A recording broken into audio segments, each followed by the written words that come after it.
What's up? Welcome back to another awesome episode of the Lifeonaire Show podcast. I'm Jason Wojo, your host. We got Polish Peter, your co-host, and we have a very special topic for you today. This is what we're going to call the freedom formula, and it is a very simple 3-step sequential process to help you live the life you want to live, to have the business you want to have, and also to create some passive, or should I say residual income, because passive income is a myth.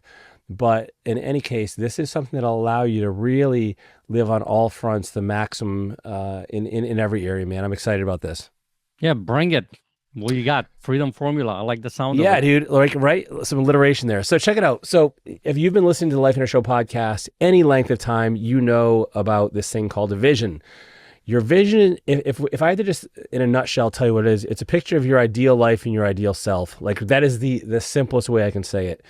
So it includes what you want to be, what you want to have, what you want to experience, those kinds of things.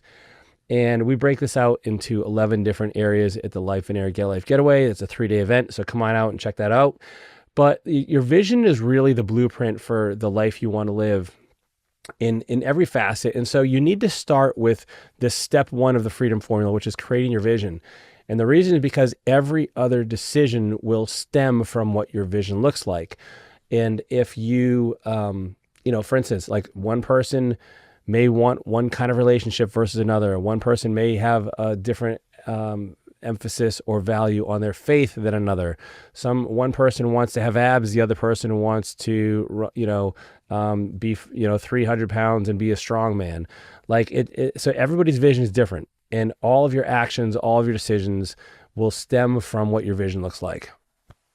Yeah, but without vision, guess what? People perish, right? We keep saying this over and over and over again. And the 2026 is here. This will be a really good time for you to sit down or come to one of our events. There's one coming up at the end of January. So when you look from that perspective, when you are going to write that vision down and get very intentional, all of a sudden, guess what? Your decisions moving forward in the next steps of that formula will become simpler. May not be easier, but it's going to be simpler. And we're going to talk about that in a minute because, I think it's such an important aspect. You do not go to step 2 before doing the step 1. It is that crucial. And I think people overlook it because, I'll do it later, or it's not as important. But because I've done it for many, many, many, many, many years, right? But when you start to actually write this vision, get it on 1 page. That's it. Just 1 page of paper. That's all you got to do. And when you do that, right in the present moment, present tense, and what you do want your life to look like in every single aspect of your life, all of a sudden things shift, right? So most people will, do this in the opposite order. So most people will try to get the passive income first, then they'll work on creating more active income, then they'll create their vision last. And this is why many times, people come to Lifeonaire, we're cleaning up some messes and some things that could have been avoided if they would have started with their vision first. And listen, I get it. Passive income, it sounds like a dream, like mailbox money, whatever, phrase or moniker that you've heard. It's appealing, it's sexy, but that's just not how it works in real life. And this is where, it kills me when I see someone who, for instance, maybe they're barely breaking even financially, or sometimes they're even in the red, and they'll go out and get a rental property and, not realizing that not only is it leveraged, but the second that they have a challenge, the second there's an eviction, or they have to, go in there and renovate something, or they have a vacancy, the whole thing comes crumbling down because, after cash flow, after your monthly debt service, you're paying your mortgage, there's only a couple $100 left to begin with, and they don't have any money to put into it. And so you don't start with the passive income. You have to start with the vision first, and then the active income. Now, the reason why active income is so important is because you will not, it takes too long to try to get wealthy from passive income. You could, even if you crypto aside, and that's a whole other discussion, because for every one, coin that someone gets that's actually going to make the money, there's 18 other ones who are defunct and people lost money on. And so that's in my opinion, that's not really that's the exception rather than the rule. But even so, if you were to invest, say, $1,000 in the S&P, like in a year, you'd only have $1,100, right? So you need a lot of money to get going in passive income with some of the vehicles. And by the way, that the money does not have to be yours, like, to be clear. But if you don't have the money, you still need the experience. And so, like, you really have to go through this learning process of active income and learning how to generate active income before you can move to passive. And so a couple things are accomplished here. Number one is you learn about business, and you learn about all of the things that are involved, all the levers that are involved in making money. You also develop as a person. And in fact, I think, being a business owner is one of the best personal development experiments you can ever do, because, like, there's so many different things to master in business. And so you're really kind of working on yourself. And this is where really you have the opportunity to make, tremendous, chunks of money that now you put into the passive incomes. So you'll take the excess profits from your business and invest them into assets that will cash flow for you. And that's a formula. It's very simple. Step 1 is vision. Step 2 is active income. Step 3 is passive income. And I'll tell you, man, if I had this, we distilled this down. We've taken this, we used to have the 4 stages of financial prosperity, and that still works. It's a little bit different, but this is the simplest formula I can give people for, like, having the life and the business you want, right? Because the life you want will come from the vision, the business you want will come from the active income, and the passive income will now kind of go back and help you live without having to make quite as much money in your business. Yeah. So do you have an example how that would work for someone? Yeah. So you create a vision, like, then let's say you have a business, like, and it could be, and by the way, I am business agnostic, like, whatever business you want to run is just fine. I had a conversation with a woman 2 days ago. She had a third-party medical billing company. It could be a landscaping company. It could be a coaching company. It doesn't matter. And what you'll want to do is you want to learn how to create excess cash. Now, to get better at business, admittedly, that is a skill, and we can dive into that too, man. But little shameless plug here: come out to a business builder workshop with Lifeonaire, and we'll help you do that. And then so for instance, let's say your vision costs, and by the way, I didn't mention this yet. You identify how much money your perfect life needs to fully live in your vision stage. So stage 1. So let's say you need $100,000 to live, right? And that means to fully live your vision. Well, okay, let's say you're going to get your business up to that $100,000. And at that point, you can decide, like, hey, I'm happy and I don't need passive income, or I can take a little bit of extra profits from my business, generate a little bit more money, as long as it doesn't compromise my vision, and then buy something like a rental property or stocks or dividend funds or exchange funds or whatever it is, to now go back and help ease the financial burden of living your vision. So that means you could, at this point, step back from your business to some extent. You could keep that money going and accelerate your financial wealth. And by the way, let me also say this. Well, I'll pause on that for a second, because that's a tangent. And so we see this all the time, like where I think the ability to be good at business while not compromising your life is really that key to it kind of joins the vision and the passive income. Like, that's where I think people like kind of like get mistaken. So hold on, so for the listener, I want to make sure that we're clarifying this whole entire concept for them. Okay. So my vision tells me I need to make $100,000 to live my life. So that's money that's coming into me in order to live that life. So that's step 1. Step 2, when I go and create that business, work that business, the $100,000 goal that I get to, that's the net income from the business, correct? Yep. That's what's left over in order to live my life, right? Correct. So then I use that money to live my life, or I can go and start putting that money into the passive income vehicles that now I don't have just that business doing this, but I have some kind of a passive income or recurring income from some other sources that starts to replace that money. So now I literally don't have to do anything because those vehicles and the passive income will ultimately, hopefully, replace the $100,000. Then I can just live and not do anything. Super close, man. The only thing you missed is like you have to take the excess over what you want your life to look like from the business and put it in the passive income. So like if you need $100,000 to live your perfect vision, you got a choice here actually. Like, so either one, you have two choices.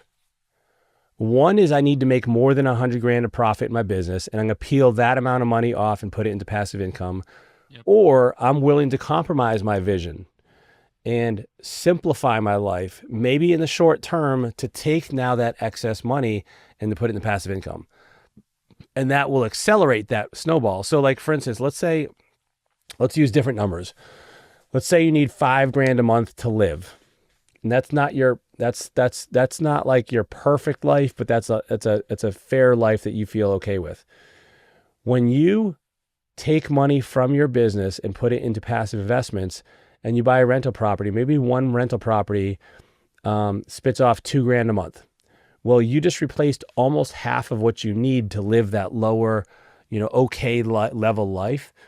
And so now you get the choice of like, hey, I can either accelerate this snowball and keep working and making as much money as I want in my business. I can start to upgrade my life a little bit, the $2,000 worth. But then, but now realize now you don't have that excess anymore, right? And so like, it's kind of like this, it's a little bit of a shell game where you get to decide, like, do I want to take the money here and move it over here from my business to my passive income, or do I want to take that money from the passive income to my life, or do I want to reduce my life expenses? Like, so there's really like a few different options to do this, and there's no right or wrong, but the principle is the exact same. Like it's about vision first, business second. And if you don't have a job, if you don't have a business, you have a job, you're still making money from your job. And then stage 3 is where you're taking the money from your investments and putting it back into your life. Yeah. So I think, great that the formula, step 1, step 2, step 3, but also what's really important for you guys to recognize as you're listening to this podcast is all these 3 things are important together. Because think about it this way. If I don't have that vision and I'm not clear that I'm going after $100,000 or $5,000 a month in my income or whatever it might be, then guess what? That number, that goalpost will constantly keep moving based on your current circumstances in your life, right? Because now let's say you end up, buying this house, or you end up getting the car or whatever it might be, Joneses, keeping up with the Joneses, whatever it might be, if the goalpost keeps constantly moving. And now your active income, it's constantly keeps moving because of the fact that the vision starts moving.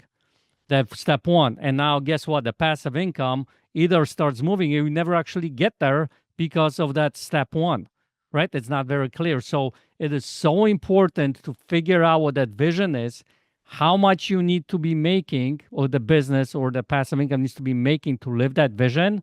How many hours a week do you want to be working? Because if you don't have those ingredients, guess what? The next 2 steps, it's this never-ending goalpost that keeps moving. And I think that's what keeps people stuck for their entire life on actually living the life that they want to do. Because those next 2 steps will never be, there is no congruency to it. That makes sense. Yeah, man. And I think, that's totally true. And I also think that, of the steps, the vision, the non-negotiable starting point has to be the vision. And from there, like I said, we've said in the podcast before, you don't have to be an entrepreneur. And if you don't want to have a business, you don't have to. I personally couldn't imagine working for somebody else after being on the other side. But it's not all roses and unicorns either. And, is passive income, well, like that's optional. You don't need it. But the reason I like passive income, and let me also say this, the more of a true business you have, the less passive income you need. Meaning, if you truly have a business and it's not just a self-employed job where everything relies on you, and you can get away with not having to pull all the levers, your need for passive income is a little bit less because now your business is kind of creating that for you. I still like, because at the end of the day, like if you're unable to work, if you want to take time off, like if the business stops working, like that's not a real business. Like you're kind of self-employed, and it's a vulnerable place to be in. And that's why I like passive income, because this doesn't require you to do that. Like, so you don't, you can have a property management company running your portfolio. But if you have a true business that really doesn't require you at all, it's almost like passive income. So you could just stop there. I also, another mistake I see people make is like, and this is probably a topic for a different podcast, but like the active income should really come, in my opinion, from a single source. The more diluted you get, the more businesses you try to run, the more difficulties you'll have. Like, and I just see this over and over again where people, myself included, I did this, where I had multiple businesses because I didn't know which one would work. And, meanwhile, I was almost guaranteeing that none of them would work because I was spread so thin. And so over time, man, I've become a little bit more like anti-diversification, at least when it comes to active income. When it comes to even a little bit in terms of like your passive income, I do like the idea of a little bit of diversification there, but like, I'd be careful to, get into things things about, like, because I have seen people, get a little bit bored with the simple things like rental properties or exchange funds or dividend funds. I can't talk. And they'll go for like oil and gas or like mineral rights, and like they know nothing about this stuff and they're getting burned. So like, keep your investments like into the things you know about. Right. So you touched on something really important. So I'm just going to ask you this question to reemphasize this point because I don't want people to overlook it. So in order to know what active income that I want to do and the passive income that I want to do as well, how important is that vision? Does that vision help you dictate to which active, which passive income you need to be in? I think 100%. Like that'll set up the framework. That'll be the boundaries for like, what you want to do for your active as well as your passive. Yeah. So again, that's why that step one, that vision is so important. Like there is dime a dozen businesses. I mean, there's thousands of different types of businesses, right? And same thing with like passive income. Now, maybe not as many, but there's a lot of different passive incomes. Just because someone says this is the greatest, the best passive income model ever, doesn't necessarily mean that I have to go and do that because that's going to make me the money. It just, when I look at my vision, go back to step one, look at my vision, what I'm really good at, what gets me going, those kinds of things, guess what? Then I start looking based on that step one decision, whether or not I go into this particular passive income model or not. So do you see how all these things are connected and it's kind of flowing back and forth in order for you to live that vision? So then later on, you don't wake up 10, 15, 20 years later and you say, how did my life become so convoluted and complicated? Well, I have 10 different income streams and I'm running with my chicken, like a chicken with a head cut off, trying to service every single one of them. And I'm stressed out. I can't sleep. I can't sleep because I literally have to manage everything. And now I'm hiring someone. Oh, they look like they can do the job. I'm just going to hire them because, I don't have time to actually really look to whether they're going to be a good job or not. So do you see how all these things are so important? So, and it goes back to that step one. So we keep saying it over and over again because that's how important it is. So just to summarize for everybody, so it's really, step one is create your vision. Step two is like really double down and focus on creating an active income. Do not be seduced by the passive income until you really get your business running, or again, your job. Then you will take the profits from that business, from that job, invest it into assets. And Lifeonaire, one of the things we encourage people to consider, not a requirement, but consider being debt-free. And then that way, now you've created a system to help you both on the money side of things and the life side of things. And this is kind of the simplest path I can think of to have an amazing life and an amazing business. Yep. If you guys enjoyed this episode, leave us a rating or a review. And if you want to learn more about this kind of stuff, come out to our Get a Life Getaway to create your vision, or a business builder workshop to help you create a better business. We'll see you next week, everyone. Take care.